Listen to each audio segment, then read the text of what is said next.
अस्सलाम वालेकुम brother and sisters.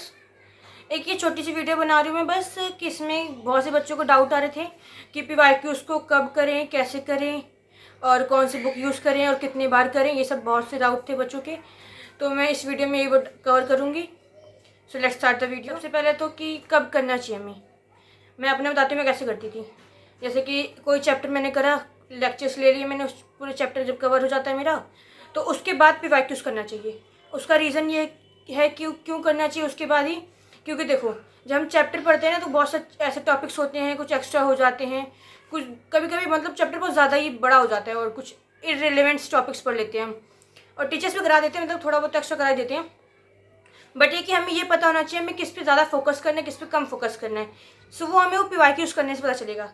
जब हम पीवाईक्यूज़ करते हैं ना तो उसमें आप ये ध्यान दिया करो कि जो टॉपिक ज़्यादा मतलब पूछे जा रहे हों और जो पीवाईक्यूज़ में आए हों क्वेश्चंस, अच्छे क्वेश्चंस हो, उनको अपने फिर जब आप दोबारा से रिविज़न करोगे नोट्स को तो उन टॉपिक्स पे ज़्यादा ध्यान दो।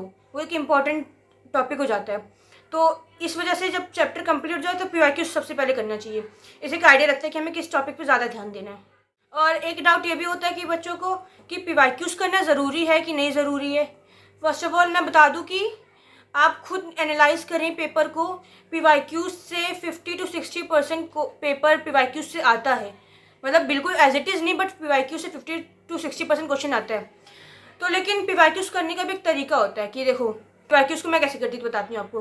कि देखो जब क्वेश्चंस आते हैं ना, जैसे कि पीवाईक्यूज़ कर रहे हो तो ये नहीं बस आप डायरेक्ट क्वेश्चन यहाँ ये हो गया ये हो गया टिक टिक लगाते हुए चले जाओ, ऐसे बिल्कुल नहीं करना चाहिए। जैसे कोई क्वेश्चन आया, उस ऑप्शंस में 4 ऑप्शंस होते हैं, उन चारों ऑप्शंस के बारे में आपको पढ़ना चाहिए। जैसे कि मान लो कोई क्वेश्चन है, उसमें पहला ऑप्शन मान लो आपको लगता है सेकंड ऑप्शन है, तो आप ये नहीं सो करके आगे बढ़ जाओ। बाकी जो 2 ऑप्शंस 3 ऑप्शंस है उसमें क्या बोला है, क्या लिखा हुआ है, उसके बारे में भी पढ़ो, उसके बारे में भी जानो। इससे होता है ना, ये मतलब सही तरीका करने का। आप टिक करके आगे बढ़ जाओगे तो आपको पता नहीं चलेगा कि और क्या इससे आ सकता है। मतलब कि होना चाहिए आपको डिटेल पूरा पता होना चाहिए उसके बारे में, उस क्वेश्चन को आप जो भी कर रहे हो पीवाईक्यूज़ के बारे में।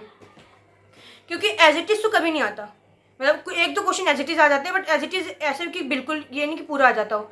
50 to 60% पीवाईक्यूज़ होता है, पर डिराइव होता है पीवाईक्यूज़ से, जो कि पीवाईक्यूज़ को अच्छे तरीके से करने से पता चलता है हमें कैसे क्या क्वेश्चन आ सकते हैं ना। सेकंड पॉइंट कि बुक कौन सी यूज़ करें। एक तो बहुत बड़ा डाउट ये है कि कौन सी बुक यूज़ करें, कौन सी सही बुक है, कौन सी सही बुक नहीं है। तो मैं बता दूं मेरे को कैसी बुक सही लगती है, मतलब ऐसी बुक ऐसी होनी चाहिए वो सही रहती है। एक तो जैसे कि मैंने बताया कि डिटेल एक्सप्लेनेशन होना चाहिए। सो मैं जैसे कि मैंने बुक देखी, उसमें मेरे को ये बुक बहुत अच्छी लगी।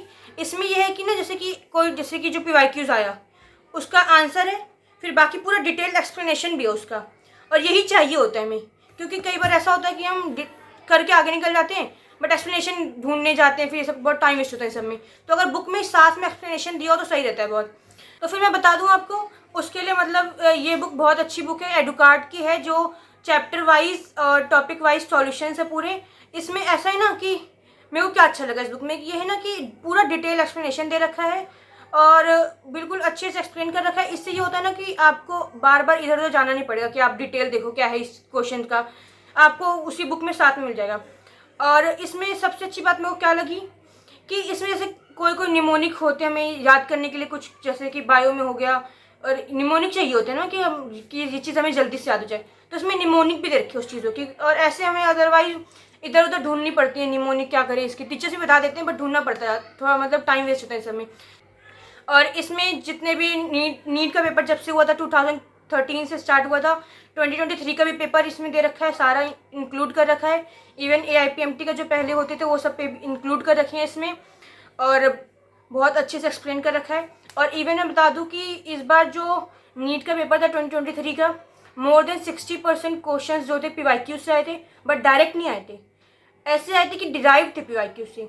उसके लिए आपको जो पीवाईक्यू से क्वेश्चन है उसको डिटेल करना बहुत ज़रूरी है, उसके लिए ये बुक बहुत हेल्पफुल होगी आपके लिए। और मैं आपको बता दूं कि इसमें 15 अगस्त और 16 अगस्त में 40% डिस्काउंट है। अगर आपको लेना हो आप इसका चेक कर सकते हैं, इसको मैंने इसका लिंक डिस्क्रिप्शन में दे रखा है ना। थर्ड पॉइंट कैसे करें, मैं अपना बताती हूँ मैं कैसे करती थी। मेरा ये था ना कि जैसे कि पहली बार जब मैंने करती थी पीवाईक्यूज़ तो सारे करती थी, इवन सेकेंड टाइम भी ऑलमोस्ट सारे करती थी। अब जब मैं थर्ड टाइम करती थी ना तो मैं ये ध्यान रखती थी कि जो मेरे क्वेश्चन हो गए एक बार में वो तो अब उसको दोबारा मतलब ज़्यादा करने की ज़रूरत नहीं है। बाकी जहाँ भी थोड़ा बहुत भी डाउट आया तो उस पर स्टार लगा लिया, कि हाँ पर ये मुझसे हो गया, तो एक ही स्टार लगाया।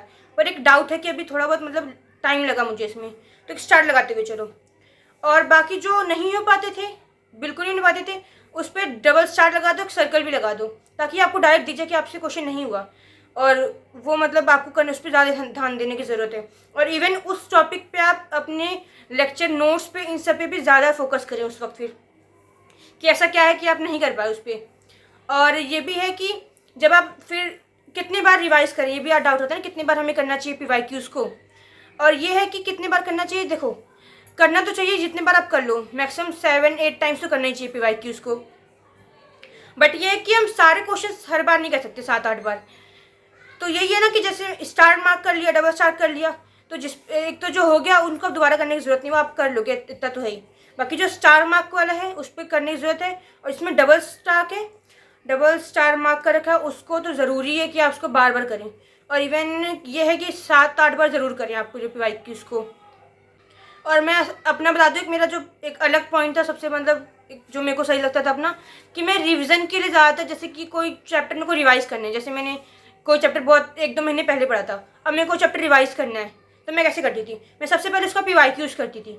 क्योंकि एट द एंड हमें PYQs को ज़रूरी ये देखना है, क्योंकि है क्या पेपर, हमें पता नहीं कि पेपर का ट्रेंड कैसा है, तो उसके लिए PYQs से पता चलता है। तो मैं सबसे पहले PYQs करती थी। इससे ये होता था कि मेरे को एक आइडिया लग जाता था कि मैं कहाँ अटक रही हूँ, कहाँ मेरे को थोड़ा डाउट आ रहा है। तो मैं जब लेक्चर्स अपने नोट्स को या लेक्चर्स को रिवाइज करूँगी ना, तो मैं ज़्यादा फोकस उन टॉपिक्स पे करूँगी। तो आप भी ये करना कि अगर कोई चैप्टर आपको रिवाइज करना हो ना, उसके लिए आप सबसे पहले PYQs को करें। एक इससे आपको आइडिया लगता है कि आप कहाँ अटक रहे हैं, ये बहुत ज़रूरी है आपको पता होना। लास्ट में मैं अपनी हर एक वीडियो में एक इस्लामिक टच देती हूँ, जो कि मुझे बहुत अच्छा लगता है करना। तो एक ये छोटी सी दुआ है, दुआ टू इंक्रीज़ नॉलेज, रब्बी ज़िदनी इल्मा।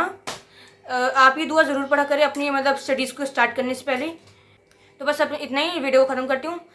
तब तक के लिए अल्लाह हाफिज़ and happy independence day to all of you.